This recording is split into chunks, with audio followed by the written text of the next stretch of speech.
గురుగారు, అష్టాంగ యోగా అభ్యాసం అంటే ఏమిటి? దీన్ని ఎలా సాధన చేయాలి? యమ, నియమ, ఆసన, ప్రాణాయామ, ప్రత్యాహార, ధారణ, ధ్యాన, సమాధి, ఈ 8 కలిపి అష్టాంగ యోగం అంటారు. దీనిలో మొట్టమొదట యమ నియమాలను మనం అభ్యాసం చేయగలిగితే, యమము అంటే అహింస, బ్రహ్మచర్యము, సత్యము, అస్తేయము, రుజుత, దయ, మితాహారము, శౌచము, క్షమ, ధృతి, ఈ 10 కలిపి యమ అంటారు.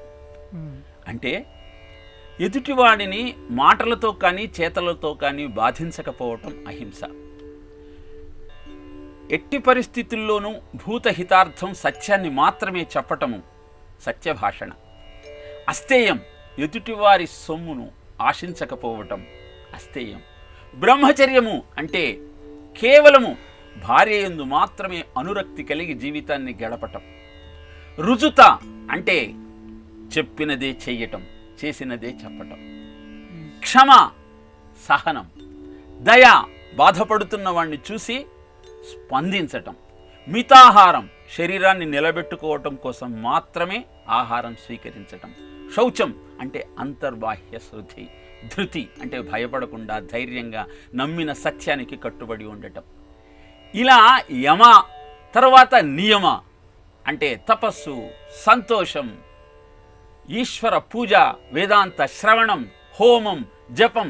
ఇలా వీటన్నింటితో, యమ నియమాలతో ఎప్పుడైతే నీ శరీరము మనస్సు దృఢంగా అవుతుందో అప్పుడు ఆసనాల ద్వారా శారీరక దృఢత్వాన్ని పెంచుకొని, ప్రాణాయామం ద్వారా ఆలోచనను సంస్కరించుకొని నిశ్చలంగా ఉంచుకొని, ప్రత్యాహారం అంటే ఇంద్రియార్థముల జోలికి పోకుండా ధారణ, మనస్సును ఏకాగ్రం చేస్తూ, సగుణ నిర్గుణోపాసన ద్వారా ధ్యానాన్ని పెంపొందించుకుంటూ అద్భుతమైన సమాధి స్థితికి చేరుకొని పరమాత్మను గుర్తించటానికి అవలంబించేదే అష్టాంగ యోగ అభ్యాసం.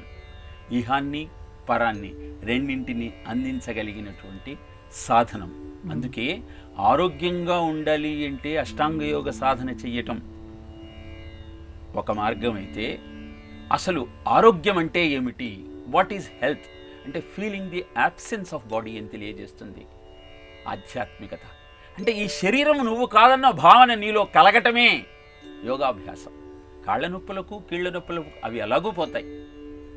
మీకు మత్తిస్తాము, ఆపరేషన్ చెయ్యాలి అని రమణులతో అంటే, ఈ దేహమే ఒక పుండు, ఆ పుండుకి ఇంకొక పుండ చేసేయండి పర్వాలేదు అని శరీరాన్ని కత్తితో కోస్తున్నా చలనం లేకుండా నిలబడ్డ రమణ తత్వము అద్భుతమైన ఈ ఆధ్యాత్మిక జ్ఞానానికి నిలువెత్తు నిదర్శనం.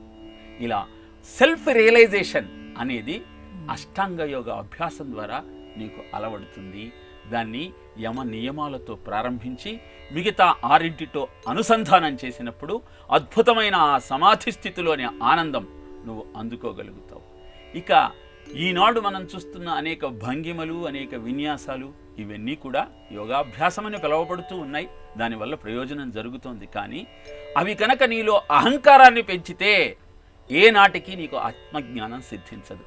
కనుక యోగాభ్యాసం ద్వారా నేను, నాది అన్న భావనను తగ్గించుకొని అంతా పరమాత్మయే అన్న భావనను పెంచుకోగలిగితే అది నీకు అద్భుతమైన ప్రయోజనాన్ని చేకూరుస్తుంది.